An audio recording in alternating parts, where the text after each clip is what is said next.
Good to be fighting with you again. This is number 10, attempt number 10 at the Guild Wars 2 End of Dragons meta.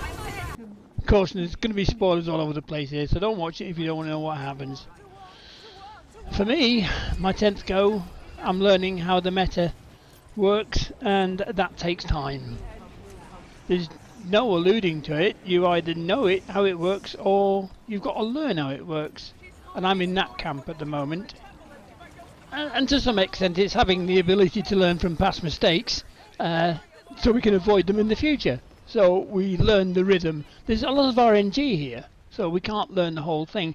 And rather than having a 20-minute show, I've cut it right down to about 10 minutes, because what I'm trying to do is demonstrate that A, I've learned which bits to do when, more or less, and B, I've been trying to increase my survivability, because the better survivability I've got, the more chances the group that I'm in has got of getting to the end.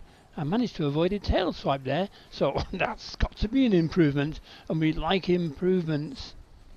The whole thing is just a series of puzzles, but the puzzles are presented in a semi-random sort of way. But once you learn the puzzles, you've got a far better chance of getting through them, which is great.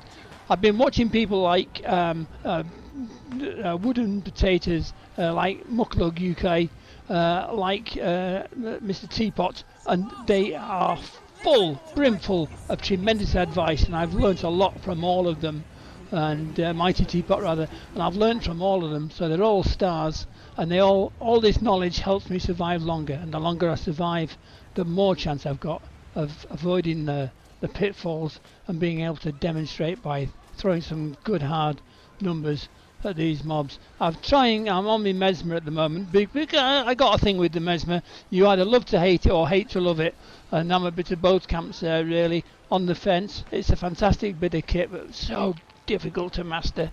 I'm nearly 70 years old, so finding a pretty young thing that runs around and can slay at whim, it's hard to get your hands around and your head into. But casual players will find this hard. Now look, I've totally missed a cue here. I don't realise it yet, but as the tidal wave wipes me out, I know I missed a cue to jump off the platform. And that's the problem for new players, knowing when to do this and when to do that. It's great if you've got a good organised team around you that can give you those audible clues in the headset. Get ready for this, get ready for that, get ready, jump, jump, jump. And that's great. I've yet to experience that, although I've seen videos of other people enjoying it tremendously. And they get through and go, oh, that was easy, wasn't it? You know, fantastic that. They've got all the ascended gear on, they've got their special weapons on, and they've got years and years of experience at raids. Well, this is a raid, but it's a raid without the luxury of it being a raid. If you're daft enough to come here, then, and you're not familiar, like me, not familiar with raids, well, guess what? I missed the tail again.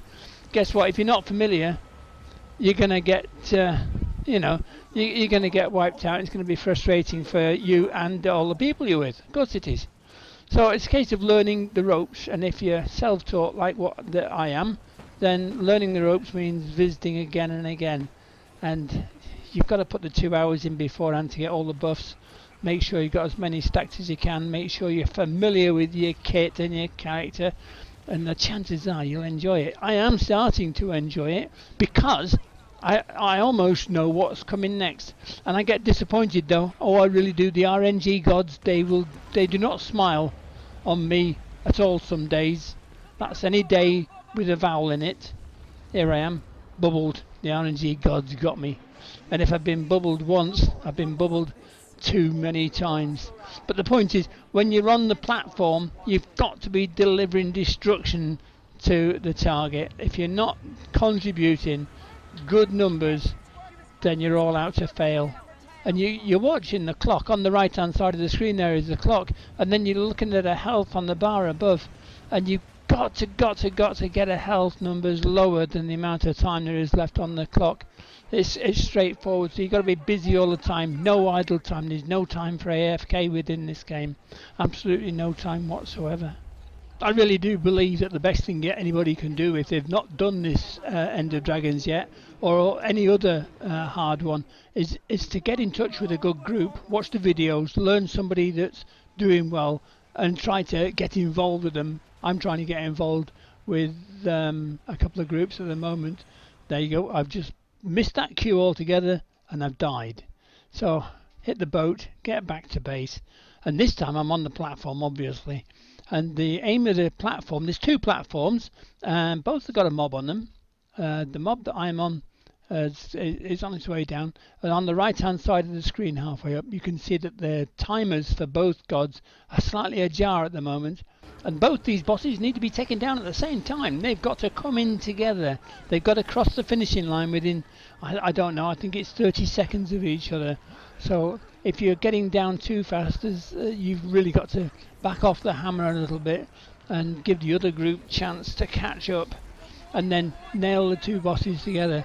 And as you can see, we've got quite a disparity at the moment, so we've got to do what we can.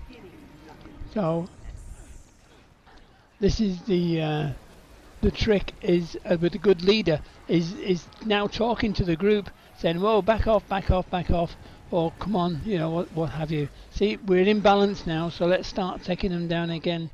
That's the only way to do it. Just got to pray that both teams have got a good split on the people count. At the end of this, there's going to be a little arrow appear, and you click on it, get thrown up into the air, and if it doesn't break your spine, you can glide out back to the main table. And that's always the best thing to do. So we got back. I survived quite a while actually, and then I got knocked off by the tail, but almost straight away I glided into an updraft and was able to scoot back to the table again. That was fantastic news. So once again, contribute, start working on those bubbles, stay out of the yellow, and start watching the clock again, see where we go. Here we go, the triple puzzle here of the crystals.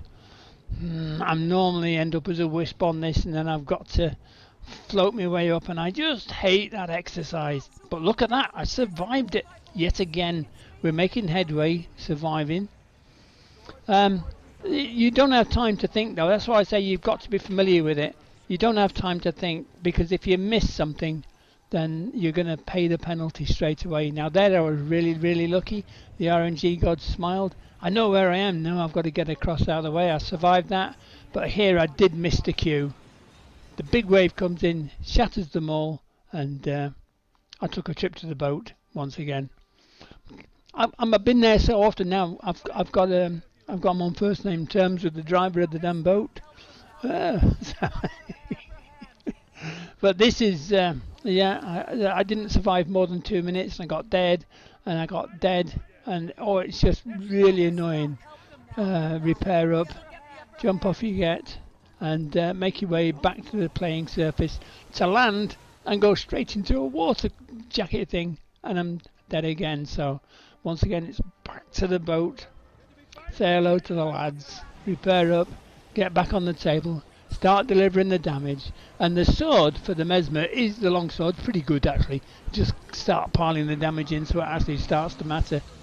And you're just starting to feel really good with yourself. You're down to about 20 odd % now, and it's not that far off. We've got one more major puzzle thing to come yet. Oh, I'm not going to make it. Look at my health, really down, and I didn't survive that. But is somebody getting me up, or am I jumping? No, I'm not quite dead yet, so I can't go back to the island until I'm dead. So come on, make me dead, please. Stop messing about. It's just frustrating as anything. And then, whoosh, we're all wiped off there. So the boss got down to 23%, and then it was game over. We just had to take it on the chin, really. And it is frustrating as anything, going from bubble to water jacket to bubble. Yes, I know it's RNG, but my word, it's frustrating. So as always, if you've watched it this far, thank you very much. Please like, subscribe, please send me chocolate, and hope you have a fantastic day, and I'll see you in the next one. Bye.